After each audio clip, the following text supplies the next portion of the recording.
Now it's time for today's perspective on the programme, and it is nearly 30,000 feet above sea level on the border between Nepal and China, the tallest mountain in the world. Of course, I'm talking about Mount Everest, also one of the most popular climbing goals in the world. Nearly 1,000 people try every year, although only about half make it, and approaching 300 people have died in the attempt. Well, one of the youngest to make it is Alyssa Azar, who is the youngest Australian, in fact, to make it to the top. And she joins us now live from Sydney. Thanks very much for being with us on the programme. Let me get this right, first of all. You did it in 2016. It's now 2018.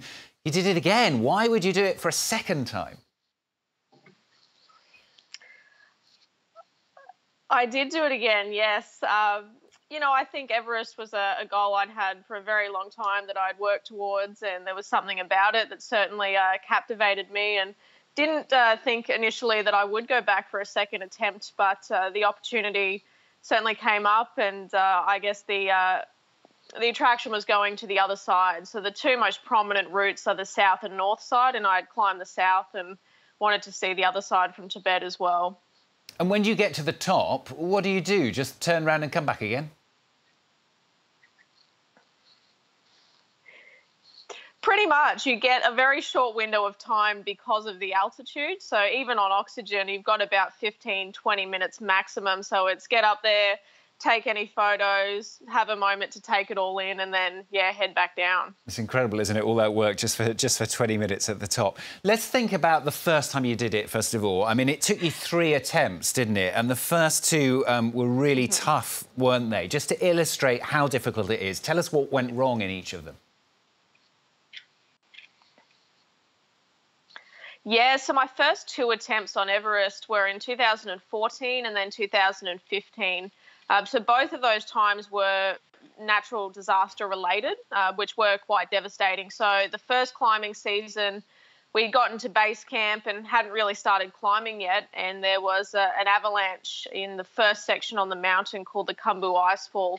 That avalanche killed 16 Sherpas, and obviously that was catastrophic, and the Everest climbing season ended up shutting down, which had never happened before, and so essentially everyone went home, and then decided to return the year after to have another go at it. And in 2015, we were in base camp again, getting ready to climb when the Nepal earthquake hit, which was even more devastating yet again. So a couple of really tough years. Certainly makes you question whether you'd be able to do it, and just the situation on the mountain, but decided to have another crack at it, and yeah, third time lucky. The 2016 climbing season and summit, we were really lucky with weather.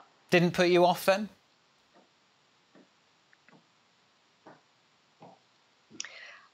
You know, I knew going into it what I was trying to do, and I think I went into it realistically knowing that, yeah, summit would be great, but there's a lot of things that can go wrong.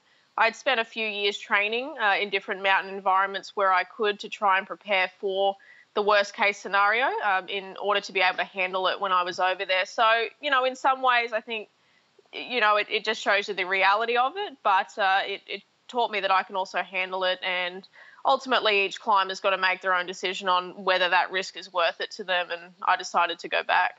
And the first time that you did it was also the same year that another Australian woman actually died in the attempt, and you met her while you were there, didn't you?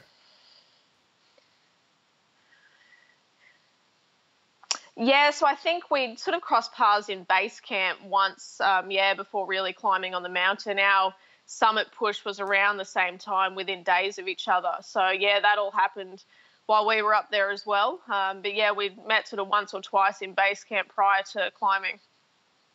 So what is it then that drives you? What is it that gives you this passion for wanting to put all this effort in to get to the top?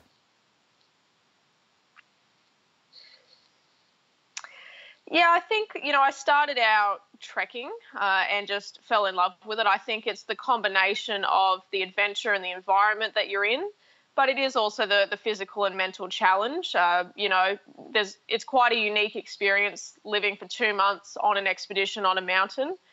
So I think, yeah, you kind of get addicted to it for sure. And just the days of climbing, it's a really unique experience. And yeah, for me, I guess a part of it was always seeing if I could do it. Yeah, getting to the summit was always a dream. So And it came a bit from your dad, because he was a big trekker as well, isn't he? Yeah, so that's kind of how I got into it. So he was a trekking guide and still is from quite a young age. And so I was always around it.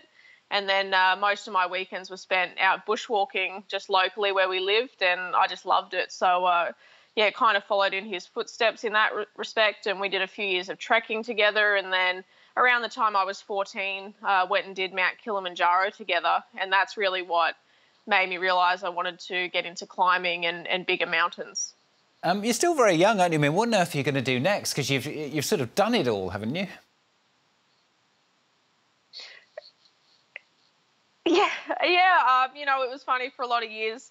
It was just Everest and couldn't really see past that, and particularly now after a second summit. So nothing specific at the moment. I'm just enjoying having done it again. But yeah, I'm sure I'll have to set some new goals at some point.